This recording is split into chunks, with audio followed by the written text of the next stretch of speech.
Nagsagawa tayo ng pangalawang pagdinig itong malawak at hindi matanggap-tanggap na pagkakalustay ng ating pera ukol nga sa paglalatag ng mga flood control projects. Siguro po napansin ninyo ang kaseryosohan po ng pagdinig dahil ako po mismo sa aking pangungunang salita. Nung makita ko po na hindi nila maibibigay yung listahan ng mga bilang ng flood control projects na tinawag nating multo o ghost projects, ay talagang sinabihan ko ng diretso ang ating Secretary Bonoan ng DPWH, hindi ko tatanggapin yung dalawang listahan na ibibigay mo sa akin. Sapagkat nung unang pagdinig pa lang, ang indication na sinasabi namin dyan, marami talaga yan. At napilitan kong sabihin sa kanya na sa estimate namin, hindi bababa sa 70 ghost projects. Bakit ang ibinibigay mo ay dalawa lang? Siguro napansin po nila na seryoso po talaga kami. Kaya ako ay nabigla sapagkat di ko inasahan na magbibitiw siya kagad nung araw na yon. Nahuli kaming magkausap sa pamagitan ng text messaging. Pero nandun na po yun. Kanina,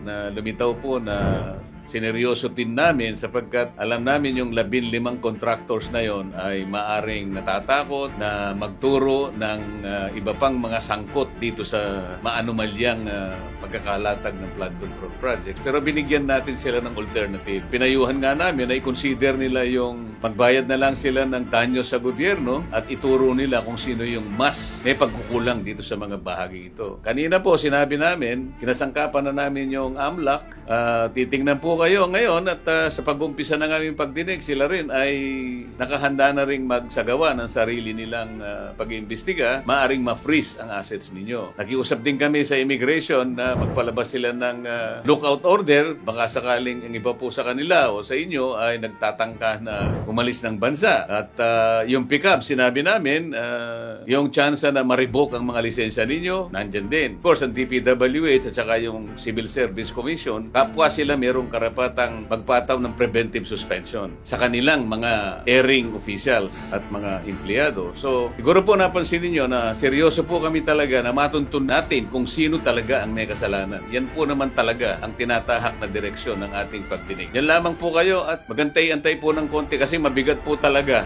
ang ganitong klaseng pag-usisa, lalong-lalo na malalaking tao siguro ang nasa likod po ng mga ito. Sumubaybay po kayo at sana'y pagtiwalaan po ninyo ang aming ginagawa para sa inyo. Salamat po.